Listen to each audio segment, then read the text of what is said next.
Okay, so I'm going to introduce you to your mindset and journal prompt this week. This is definitely going to be one that I want to be more active, okay? I want you to journal about what you did with this, but this is for sure something that you need to be active, proactive in incorporating into your day, okay? So here's the story of where this came from. We were at Chipotle last week. We had lunch. It was me, Jason, and Brinley. I can't remember what we were doing, but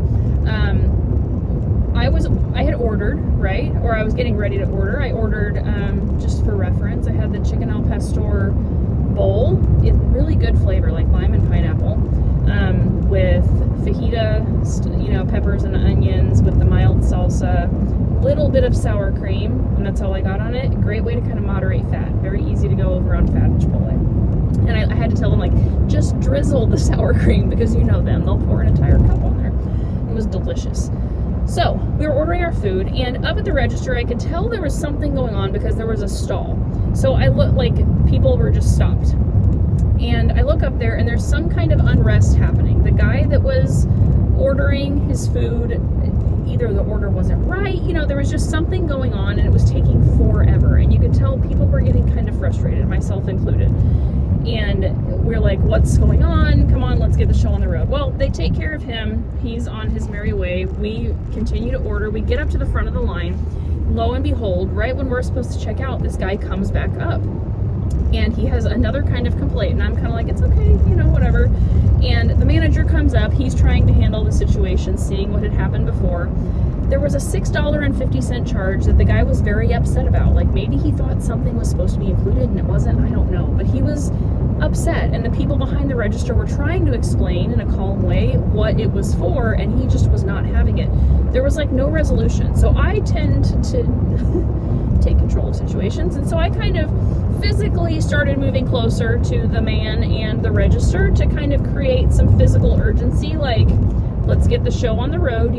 That didn't happen anything. I had my debit card in my hand, and I was like, you know what, screw it, I'm just gonna take charge here. So I put my debit card in the thing, didn't ask, I just said, I got it, $6.50, whatever, I got it. And he kind of looked, he's like, you don't need it, and he was kind of upset at first, but I was just like, no big deal, it's totally fine, I got it, there's people waiting, no worries, just get what you need and have a great day. And then he didn't say another word. He got what he needed and he left. And the manager looked at me, and he was kind of like, sort of like, thank you, you didn't need to do that, but we weren't getting anywhere. I was like, no big deal. They didn't charge me for one of my meals, so whatever. Like, I wasn't out anything. Here's the lesson in this.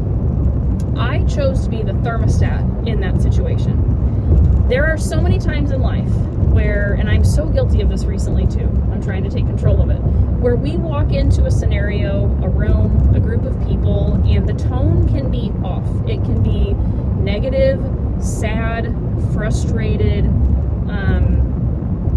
lazy, and we tend to just take on the energy of that space. It's so easy. It's so, if you've ever gone to work or a social gathering where everything's just like, and you end up being like, oh God, here we are. You know what that feels like. So I want you to look for opportunities like that this week, where you can choose to be the thermostat and say, okay, I walked into my home, everybody's mad, hungry, whatever, I'm going to be the thermostat, and I'm going to be the one to be like, you know what, guys, I know you're hungry, I know you're tired, but I love you guys so much, and I'm going to make some dinner, here's a snack, whatever, and just change the tune. Be the thermostat. This thermostat idea is one, especially as like wives and moms and women in a household, we tend to be that. When mom's in a bad mood, everybody's in a bad mood, right? So that's both a burden and an opportunity.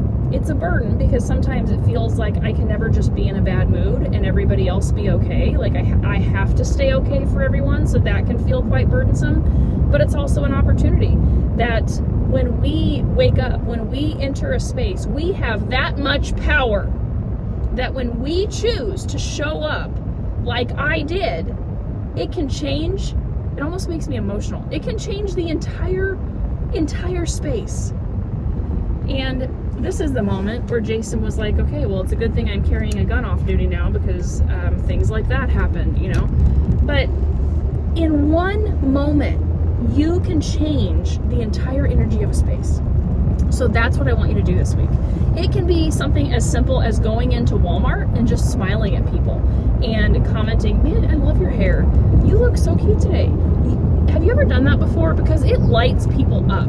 Like, they love it, and it totally makes you feel good too. And when you are the thermostat in that way, it begins to change your mindset. It also establishes you as a leader. So when you walk into that space, and if you do this at work, it can almost dumbfound people. Like, what is going on? But it feels so good. It gives you this sense of control. It gives you this sense of power, right? To be the thermostat. Maybe it's an argument you're having with your husband or your spouse or your partner or whoever you are with, and there's just this air of people aren't talking or something like that. Choose to be the thermostat. Walk up to them and give them a big long hug. Say, I'm sorry. I know it's been a rough couple days. Don't let it be a burden. Let it be an opportunity. Be the thermostat. Share it with the group. I really want to see how you guys use this week. Journal about it. Journal how it feels. You're going to be so empowered by it. Okay? Have a great week. Okay, little side note before I end this video here. It's not guaranteed that when you decide to be the thermostat that things are going to change.